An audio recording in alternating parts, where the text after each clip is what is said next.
Við sjáum nú fyrsta þáttinn í nýrri þáttaröð. Síðasti valsinn, gjörðu svo vel. Saga þorskastríðana er styrkt af Sparisjóði Vélstjóra og Kaupþingi sem vinna landsmenn á fjölbreytta sparnaðarleiðir á nýrri öld. We had to earn a living, and you had to earn a living. But at the time, we didn't understand how important it was to you to conserve your own waters. All it was the fact that we are here. We're saying, we are Iceland people, this is our waters, get out.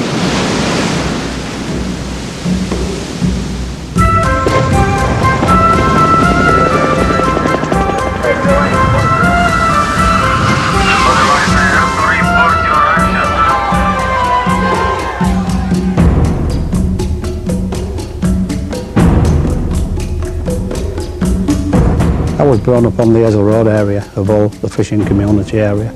Born 1943, son of a fisherman. My father's father went to sea, and I can relate my family back to fishing out of Hull in the 1850s. I said in 1840, Hull and Grimsby perhaps had a dozen very small fishing vessels between them. By 1870, you could argue that they were the leading fishing ports in the world. During the 1880s, Hull and Grimsby adopted steam and began building purpose-built steam vessels. And after 1891 to be probably precise, these fishing vessels the trawlers started to visit Iceland.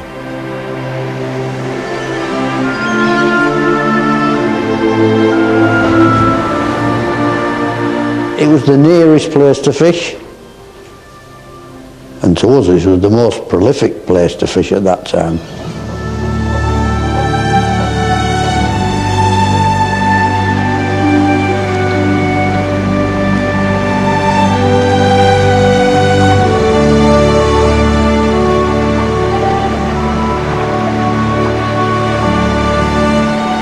In the Hazel Road area, I would think it would be round about 30,000 people in the Hazel Road area that were to do with the fishing. Although people in other areas of Hull, they also worked in the fishing industry. The only thing we could ever see to improve our parents' life, our life, was to go to sea, to be a fisherman. It was an ambition, I think, because we watched our fathers, we watched the neighbours, we watched everyone. And the only money what was in Hull at that time was the fishermen's money. They was the people who had just that extra bit of money.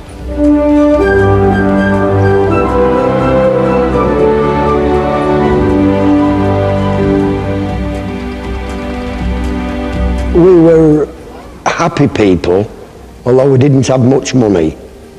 The stories relating to how people had community spirit, how they all helped each other.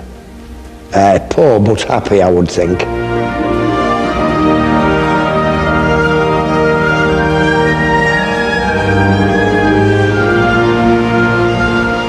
When I first went to sea at 15, skipper I sailed with, he worked 20 hours on deck and 4 off. If you were in a pound's gutting and you got relieved, your 4 hours started then. You were covered in blood, your face was spattered in blood, your wrists were caked in blood. You came off the deck. If you wanted to rinse all that lot off, which you did, and get your heavy gear off for a start, get all your heavy gear off and your boots off, get in the bathroom, wash that, have a drink. If you could do all that in half an hour, you was rushing around. They would call you 15 minutes before you were due on deck. And therefore, you lost half an hour when you went below, 15 minutes when you were turned out, when you called out. So you finished up, with really only 3¼ hours sleep. And that's how he used to work. And then, of course, he used to work for 24 hours all hands before he even started the watches. So I'd be falling asleep on my feet, falling among the fish, because I've been up 48 hours or more at 15 years old. Lonely table just for one. in a bright and crowded room. When I first started, I started off as a galley boy in the 1950s. That was seasick and what have you, so I thought, right, and I didn't like washing pots. I still don't like washing pots. I'll get on the deck and be one of these swaggering deckies. Oh, the music's still the same. It has a bitter-sweet refrain. Bloody hell. When you stood there for 18 hours a day gutting fish in freezing conditions and water coming over, and I thought, my God, there must be an easy way. Must be an easy way. I like fishing. I like to come home and pick the money up.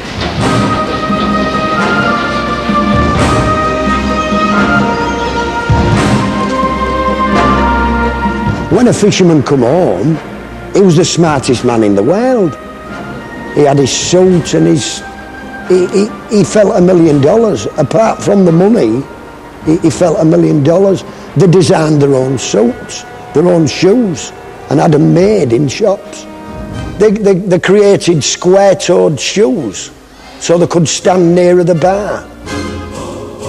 Sometimes you settled in debt. When I first started fishing, and you used to look at your hands and think, good God, they'll never heal up.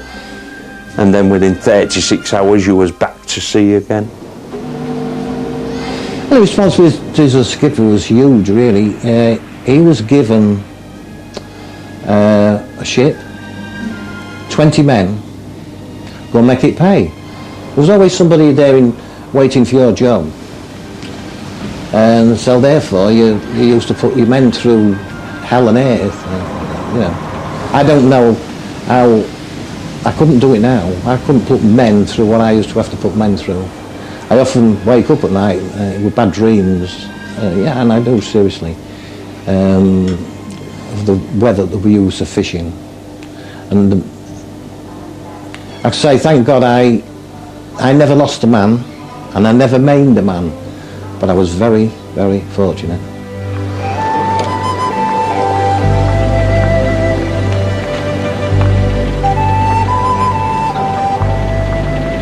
I've got memories of my father when I was a kid saying, shouting up the stairs, the taxi's here, Mabel, I'm going. And the door would close and he'd gone. That was it for 3 weeks.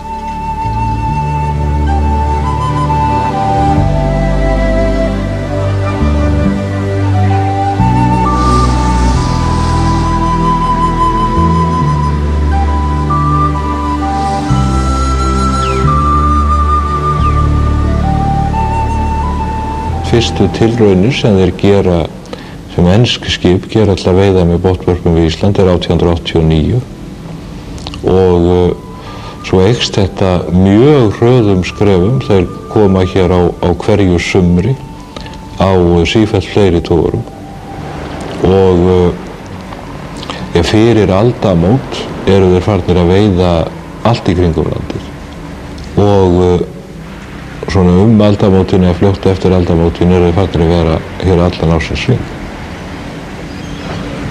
Og þá eru þetta, já þá skiptir fjöldi togaranna tugum og eru jafnvel komnir vel á annað hundraði strax fyrir heimsstyrjöld.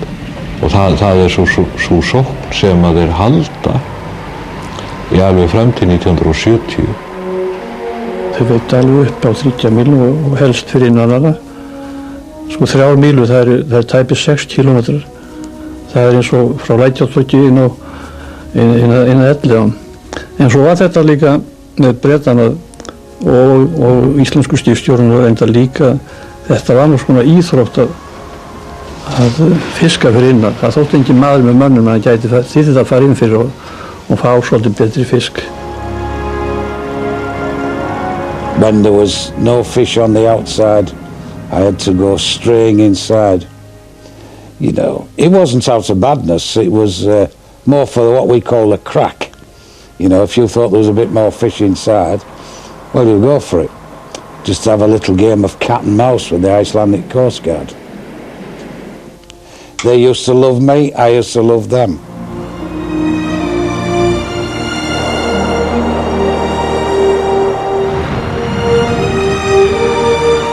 Það ströndu þó nokkru togarar þá á þeim árum sem voru með togurlið úti. Það rakk allt upp í fjöru. Sumir hjugguðan af sig þegar við komum upp í Bringarður til þess að það sæist ekki. En ég man nú ekki eftir neinu tilviki að þeir væri sektaðir fyrir landhelgisbrot. Íslendingar kvarta afskaplega mikið undan þessu, bátasjómenn, því að það var sífellt að koma til árekstra á milli þeirra og togarana. Togararnir eru að toga yfir veiðarfæri. Þeir sigla jafnvel á báta, þó það hafi nú ekki verið oft. En þeir eru að toga yfir línur og net og oft eru bátasjómenn að forða sér.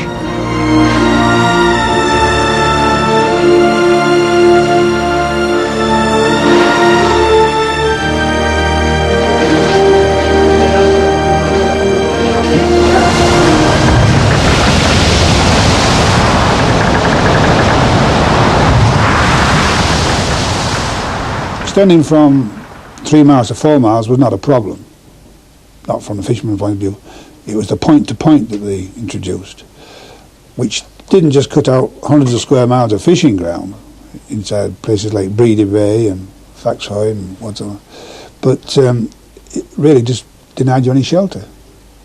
You couldn't get into those places to shelter from the weather. So when the weather really got atrocious, you had to stop fishing, or force the elements and force your men to work through extreme conditions. And that's unfortunately what happened. Man til einu sinni þá komum við þarna í vitleysu veðri í Vestfjörðunum og sáum hérna fullt af togurum út af hérna Súgandafirði. Og þá komum við einum sem að toga. Og hann játaði strax og hann sagði að það var bara spurt hafsúrmanninn, hann hafði verið á Ísafirði og spurti hafsúrmannaði hvaða hásekt var fyrir landhelgisbrot. Og þegar hann fekk vita hvað það var hásekt, þá tók hann sig þessi. Well, in the earlier, the first time I was fined about £2,000. Second time about £4,000. The third kept going up as the years went by, you know. The rates, especially if Iceland wanted a new Coast Guard vessel. Ég fannst alltaf skemmtilegast að vera með Bretum, þeir börðustu svo ljón til þess að byrja með, en þeir sáu það sko að leikurinn var tapaður og það bara viðkynnt það. Og ég man til þess að Eiríkur, hann var mjög lunkinn að fá þá til þess að viðkynna bótsviti. Þá er þetta allur styttri og þeir fengið lægri sekt. Ýmist var verið að mæla þá og innan við línu.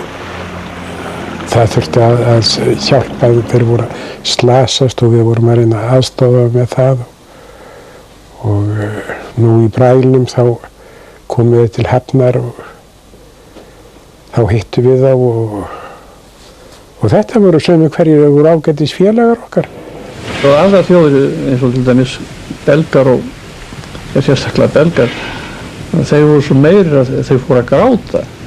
Og það var það versta sem ég komist í mínu sjómennskuferli, að vera með grátandi skipstjóra inni hjá sér og hóta honum 27 og stórum sektum. All your trawlers stop fishing, otherwise I have to report your action and you may later be prosecuted for this unlawful act. I've got to be honest and say, in every court case I was involved in, I never ever knew one of the Icelandic Coast Guard officers to tell a lie. They always stated the facts as there was. I wanted to congratulate them on their navigation and their chart work, but I daren't, else I'd be dropping myself in it. But they were very fair in that respect.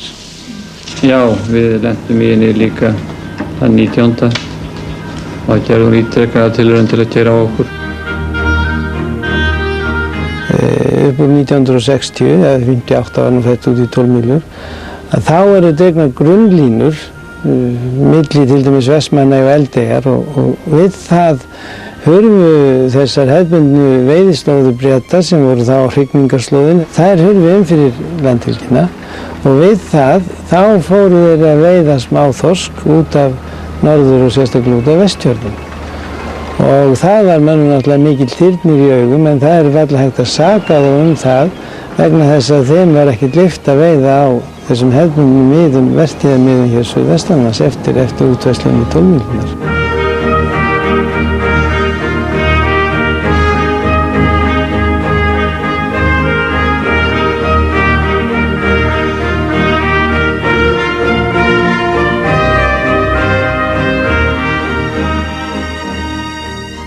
When the Icelanders moved to 12 miles, that provoked a very strong reaction in the distant water trawling trade. Basically because they wished and they realised that this was a threat to their livelihood.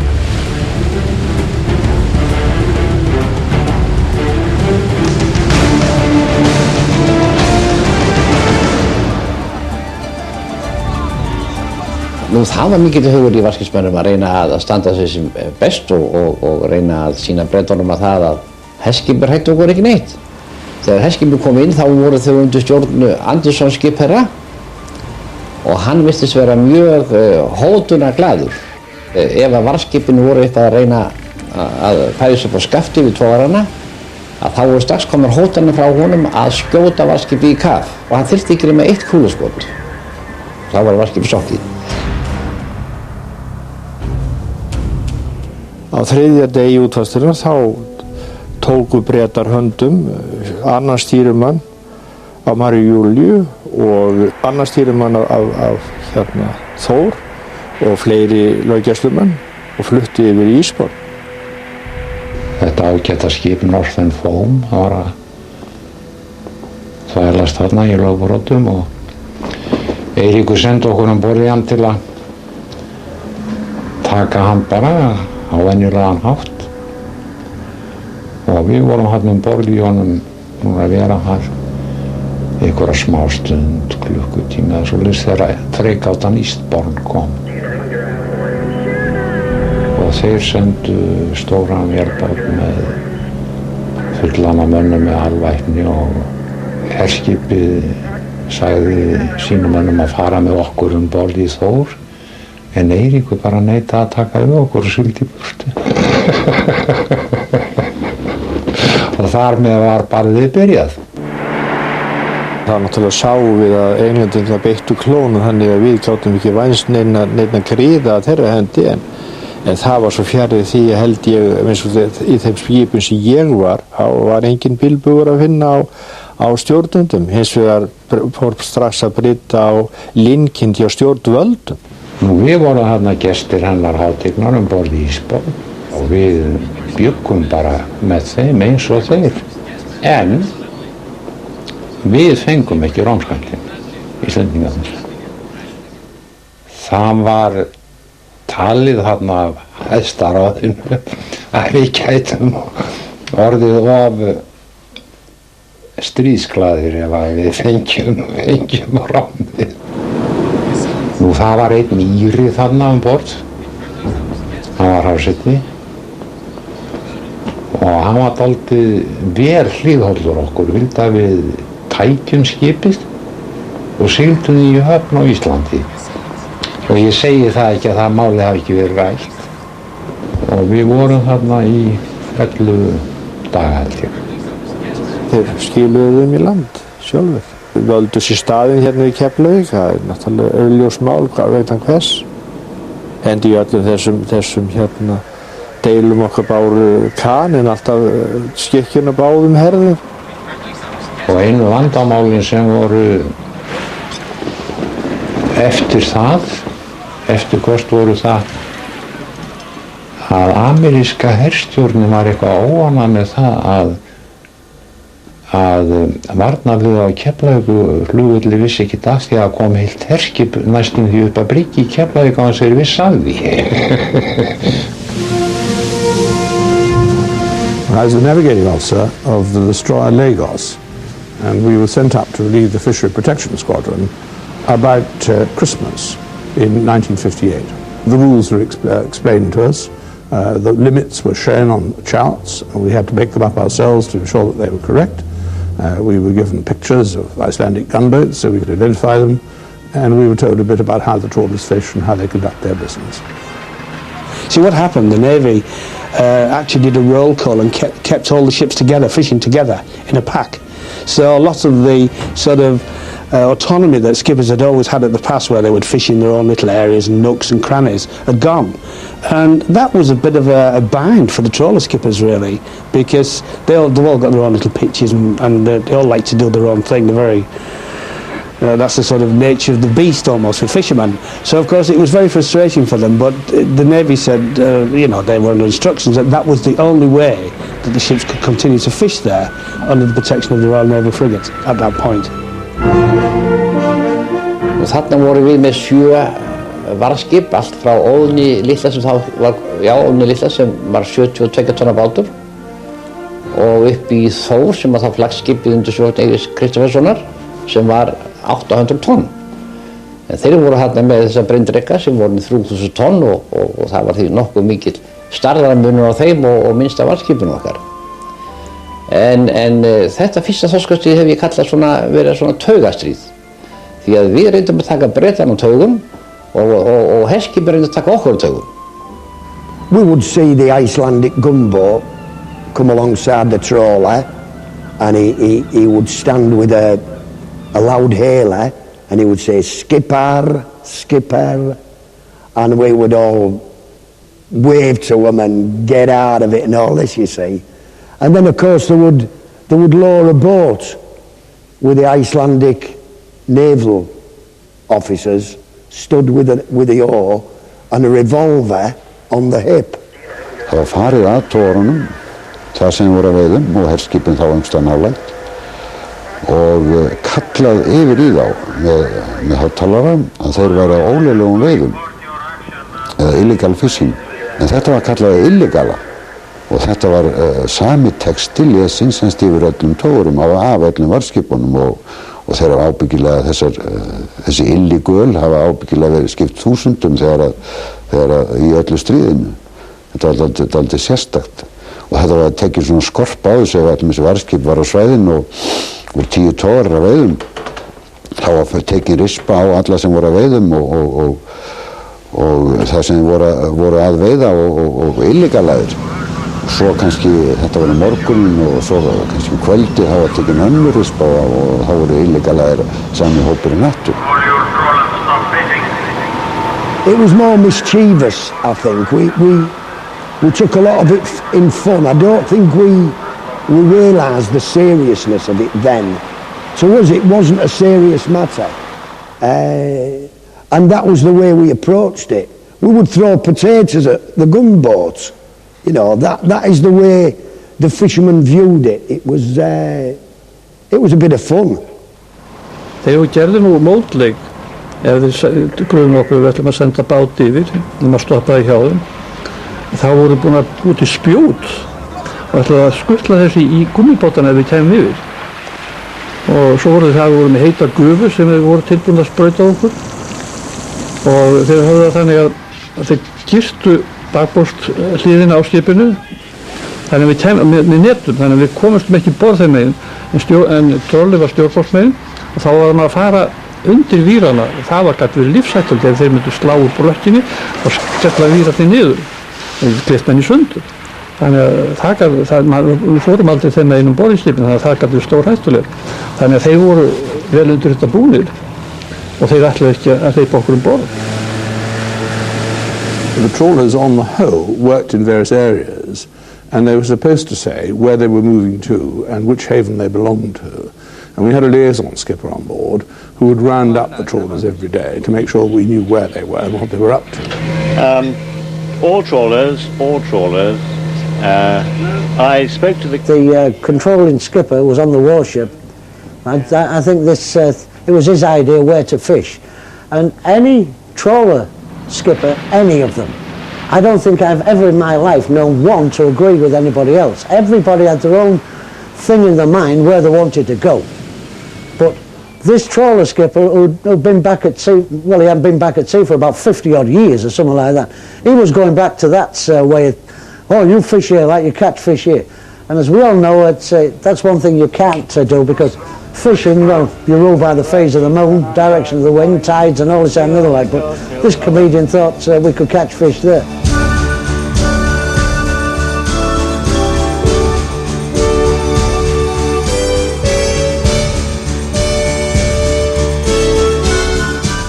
We went off actually to Iceland for the first Cod War. I was under training as a sub-lieutenant. I had the official task of being the boats officer. I did diving as well. I'm not sure whether we were lethally efficient, but we certainly got about, enjoyed ourselves, and we did quite a lot. In the first Cod War, I was in a trawler called the Junella, and we'd come fast to the bottom of the sea without gear, and we parted a warp, one of the 3-inch steel cables, and it wrapped itself round the propeller and round the propeller shaft. So it was immobile. We couldn't go ahead and we couldn't go astern. And this Icelandic government, he offered to tow us in to either Nordfjord or Seyðisfjord. But of course at that time, we were afraid if we went in there, we was going to be arrested and all this, that and the other. So we turned it down, and we had to wait for one of our warships coming and they sent divers down. If they had a problem, we would then send people over to them. And because we didn't have a helicopter, we had to do that by dinghy, which was sometimes quite interesting in the high seas. And I went over on one occasion and did just that, and spent a night there whilst the technicians fixed the trawler's radar.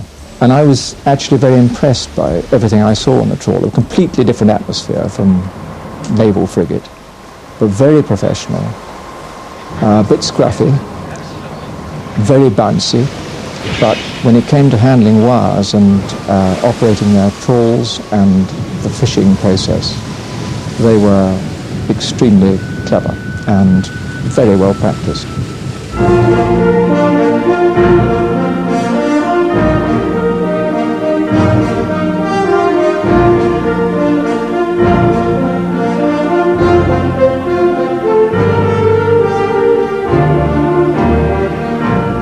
Stuðningur við 12 mílna landhelgi fór alltaf vaxandi, fór sívaxandi, þannig að það var eiginlega öllum orðið ljóst að það væri ekki nema tímaspursmál hvenær þetta er samþykkt.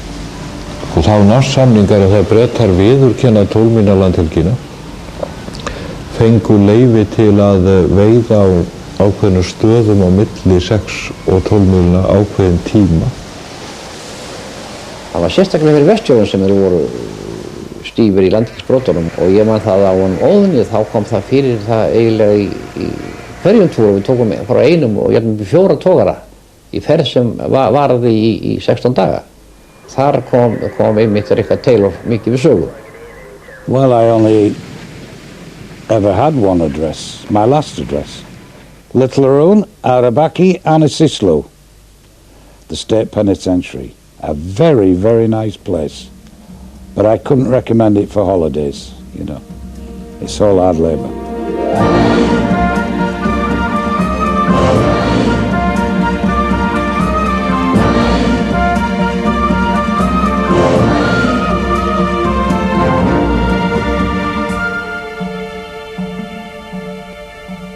Ég var fiskstýrimaður hjá honum Guðmundi Kennisti, það var skipherra á Þór.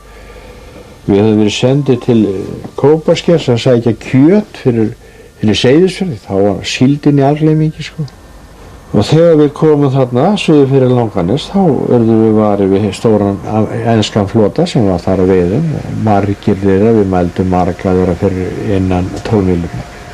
Og það lendir á Aldursfjörð að verða fyrir varðinu. Skipstjóri þar var Kömbi, Albert Kömbi. Og hann hafði verið tekinn, þannig að hann vildi hefur sjálfsagt ógjarnan vilja fá annan dóm, því að þeir hörnuðu náttúrulega eftir því sem verður fleiri. Og hann rétt búinn að ná inn trólinu þegar við komum að honum, við sáum það þegar það kom inn fyrir. Og það settur á ferð og við og eftir og hún fljótur að ná honum. Og ég segi að það verið fyrir innan, hann var að stoppa og hann segist ekki stoppa, hann neitaði nú ekki að hann verið innan, hann bara sagði ég stoppa ekki, ég er að fara til einans, að fara til helvítis. Nú, það var ekki með það, við eltum að svolítið tíma og svo fórum að skjóta á hann, eða ekki á hann, heldur svona púðurskotun, svo kemur alltaf 3 púðurskot fyrst og hann lætur svo ekki og við komum langt út á haf, hann stendir bara á England. Svo slappar hann og ég sendi hérna Höskuld og nokkra kallar um borð og þeir eru vopnaði. Jú, svo ætlaði hann að fara með okkur til lands og allt inn bara tekur hann aftur stefnum til Englands. Þeir meldu aftur Barbaros hérna brúarhurðina, ætluðu að taka yfirbrúk og komu aftur inn í brúna. Guðmundur var nú búinn að vara mig við því og hafði látið mig fara með skambyssu yfir. Nema það að hann hefur sérlega haft línubyssuna aftur í íbúð hjá sér húsæði, ég vissi ekki hvað hann tók hana. Kemur hann fram með merkjabyssu, það er svona fósforskotið og logar kúla og þetta er stórhættilega stutt, þetta fyrir mann sko, ekki bara breytt gat á hann. Það er svo heitar þessar kúlur og er að veifa henni framan í Höskuld og hann sé líka vopnaður. Þá var hann farið að kárna gramanni sko. Hann lét það vera að afvopna og taka með byssuna. Ég fór að hugsa á þetta, hver ábyrgðin væri, ef til dæmis til átaki kemi ef ég ætti að taka með valdi og nota byssuna. Þannig eru kannski stórlimlistingar eða jafnvel dauði. Hver bæri ábyrgð á þessu? Ég sagði Höskuld það, ég man rétt að ef hann tæki byssuna upp úr slíðun þá hann er viðbúinn að skjóta mannin. Því að þegar maður meiðar ekki að byssa manni nema að vera tilbúinn að skjóta því að það gerir bara illt verra. Þá fór ég í talstöðin og talaði við Guðmund og reyna að fá skýringa á þessu og kom hann að fjöllu og það var alveg með hann.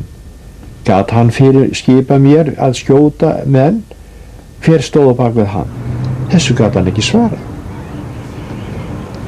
Og þá sendi hann skeyti suður og vildi fá úr þessu skori og það tók þennan eilíða tíma sko. Og meðan tók Kömbi af okkur völdin með byssunni og þetta tók bara allt kvöldið og langt fram á nótt að fá loksins úr því skori að Íslands stjórnvöld myndu standa og bera ábyrgð á gerðum okkar. Nú þegar að það lá fyrir þá undirbjuggum við það að taka völdin aftur sko. Þá einhvern veginn þá fékk Höskuldur til að stoppa og svo fórum við til Norðfjarðar og það var hann dæmdur. Kömbi og Teil og komu það hérna rétt fyrir aðfangadag og manni var ástæðan að hann var sleppt og leistur upp í gjöfu. Þetta er bara íslensk dómsvald eins og þau birtast. We didn't do our full sentence because prior to Christmas the president of Iceland then, Askersson was it? Asgeir Askersson. He granted us a presidential pardon to go home for Christmas. A very, very nice man.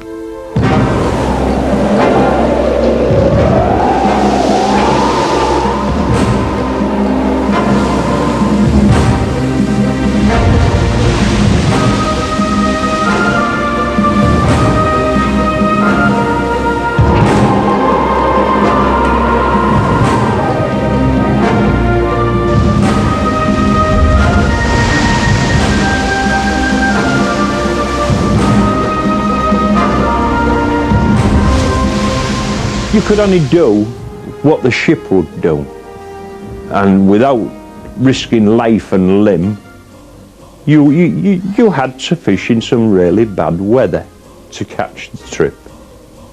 And the worst conditions imaginable, I should think, for anyone, was if it was blowing and it was freezing hard. The icing conditions, which was when you got up at the Cape, was horrendous at times. You'd have to leave or come in and take shelter just to keep out them conditions till the weather abated. You had to respect the weather and the conditions and fish to your limitations. He was a young wireless operator, a little bit experienced. He missed the weather forecast, and I went up and You know, he said, oh, sorry, Skip, I'll get the next flight. I said, where's the last one? A lot can happen in an hour at Iceland. And we have a rocket gun. And I'd just been testing the rocket gun. I was going to shoot him with a rocket gun, you know. So I never did, but put it this way, I never missed another weather forecast. He always supported us when life was at risk. We always admired him for that, and vice versa. We supported, if we do an Icelandic trawler was in trouble, wouldn't hesitate to go to his aid. I mean, fishing, no amount of fish is worth a life.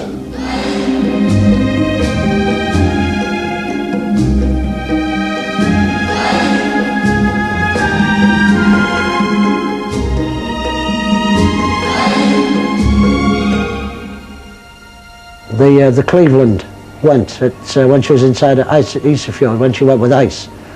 And there was was Notts County, when she was ashore. And the weather conditions were I think the worst I've ever seen in my life. About force 12 and all that. And that Icelandic gunboat went in, and he dropped a Z-boat in the water, a rubber dinghy. And he went with Icelandic lads on it to the ship and transferred the full crew from the beach trawler to his own ship. Ísafjarðardjúpinu, það var með minni 5. febrúar 1968. Þá vorum við þetta var óðni og við ætlaðum að leggjast, það var slæm veðurspá, við ætlaðum að leggjast fyrir Akker inn á Önundarfirði. Og þá kom kall frá breskum togara að hann væri komið leki á hann. Og þegar við komum norður undir Önundarfjörð þá eru öll ensku skipin að leita vars vegna vaxandi brælu. Veðrið var svo óskaplegt að það var alltaf að lýsa því að hann aldrei geta trúað því að gæti orðið svona veður inn í djúpinu sjálfu. Kynnt svona veðri kannski út á hala eða eitthvað svoleiðis. Bæði að vindhæðin var mikil, frostið mikil og frystingin rosaleg.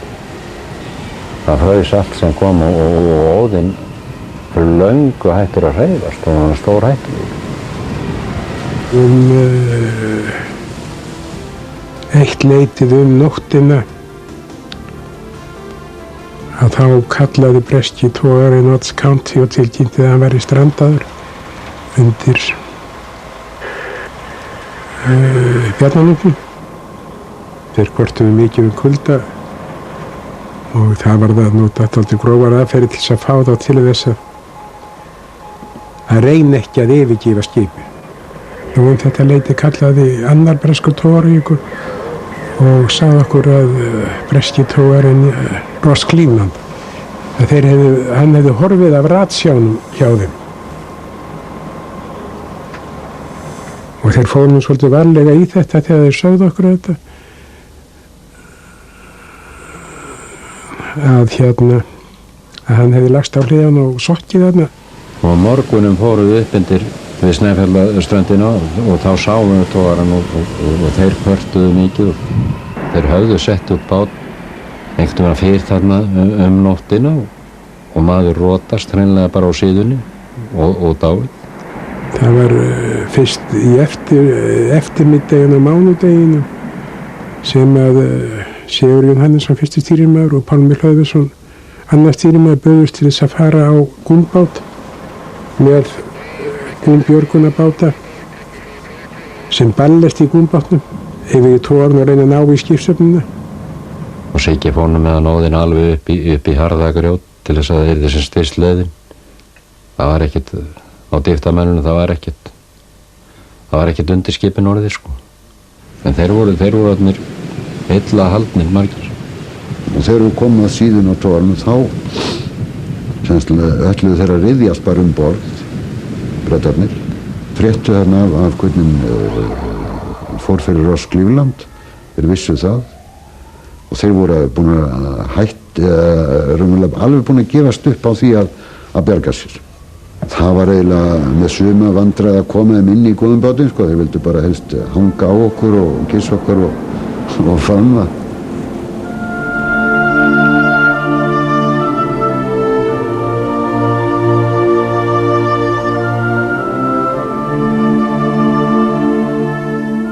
when the 3 trawlers went down, the Cleveland, the Romanus and the Peridot, the women decided to get together and they campaigned for better safety at sea. And they went to London, they campaigned in the streets. Women with children in their arms actually marched on their MPs and the councillors and everything else. And they actually, eventually they won. There were so many fishermen being lost that they actually brought in better safety precautions at sea.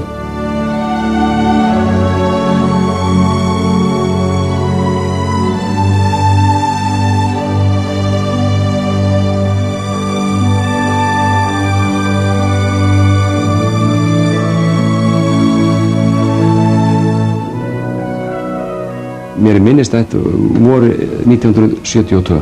Þá fekk ég frí, ég hafði klárað varðskipadeildina veturinn og fekk frí til að fara erlendis í nám og menn urðu að vera komnir úr fríum á ákveðnum tíma. Og það átt allir vona því að það yrði eitthvað talsvert æfingar og undirbúning, en því miður fór lítið fyrir því. Þannig ég held að við verum að segja að hvað þann þátt varðar, að þá vorum við ekki vel undirbúnir 1. september 72 þegar við færðum fiskveiði lögsöguna út í 50 mílur.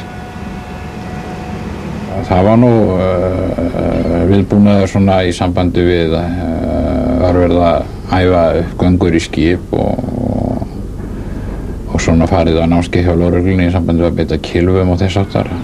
Það sögðu nú svona húmóristöðnir að það hefði nú ekki verið meiri undirbúningur fyrir útfærslu hjá gæslununa en að setja meiri olíu á skipin og teppaleggja á stjórnstöð. Síðan var náttúrulega allt annað viðhorf hjá íslensku stjórnvöldum. Þá heldur en 58, sko, miklu harðari afstaða og samhentari stjórn virtist vera og við stóðum með stjórnin og stjórnin stóð með okkur. Á þessu tímaveli þá báluður yfir nafn og númer. Þau eru alveg ómerktir og svo notuður sína milli kóta. Eitt var nummer 65, 23 eitthvað svoleiðis. Svo við bjökum til sjálf og hafði þessa kvóti í stjórn. Þá myndum við ekki þekkja og þá getum við ekki skrifað upp og kært á seinna ef við kemum í höfn sem að mátti alltaf búast við. Svo var þarna einn togari sem hafði gengið mjög vel frá sínu feluleik. Það var soðið yfir bæði nafn og númer og skorsteinsmerki. En þegar við töluðum við þennan, þá sagðist hann heita bara minnum með 59, eitthvað svolítið, númer 59. Nokkur skiptist engu máli, við þekktum alltaf. Við erum búin að vera innan þessi skip í 20 ára og ef nýtt skip koma þá var það bara svona sett í safnið. Það skipti okkur engu máli. Ég man ekki eftir hvernig, já, við bara þekkt bítið skorti. Það var ekkert mál. Og þá sáðum við að það væri bara sjóræningi þá. Og hann skeitti í þýing og setti bara styr, setti grammafónsplötu á fónum og rúlbreyta nekk og bara æriði alla með háa. Þá voru við þarna að messa yfir mörðum að þeir mætti ekki vera þetta og þeir voru með þetta hefðbundna kjaftaði við okkur og þá var ekki heimilt að klippa. Það hafa strax stoppað grammafóninu og öskra bara hjálp og hjálp í staðinn. Það hýði þarna að búið flotinu. Fyrst voru þeir alveg sko bara mállausir, undrandi. Þrálaust getið bara fara, þeir skildu þetta ekki. Og það var náttúrulega allt brjálað, allir flotið hann kom hérna sveglandi og ég held við voru komið 20-22 og þeir ætlaði bara að keyra okkur niður á staðinu, sko, bara klára dæmið hérna. Við gerum þetta í aftur. En það tókst nú ekki. Og þarna sáum við hvað við gátum gert. Án þess að beita hefðbundnu vopnum, án þess að Bretar fengi færi á það að skjóta okkur með það, með þá ástæðu að við hefðum byrjað vopnaburð. Þetta var ekki vopnaburð. Þetta var bara heima tilbúið íslenskt amboð. Og eftir þetta bara lágu þarna marflatir á maganum að mála og mála upp í stígum og mála skorsteinsmerkinu på nýtt í rigningu og súld. Þetta var náttúrulega komist að sjá þetta. Já, þeir voru alltaf að spila Rúl Britannia þegar þeir þóttust vera í svona jákvæðum málum, það gekk eitthvað vel hjá þeim. Og svo kom einhver saga að ég hefði spilað á móti, ég myndi dansa síðasta valsinn við þig. I had the last waltz with you. Two lonely people together. I fell in love with you.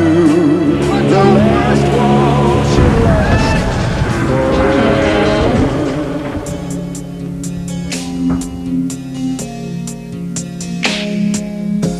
I wondered, should I go or should I stay? The band had only one more song to play, and then I saw you at the corner.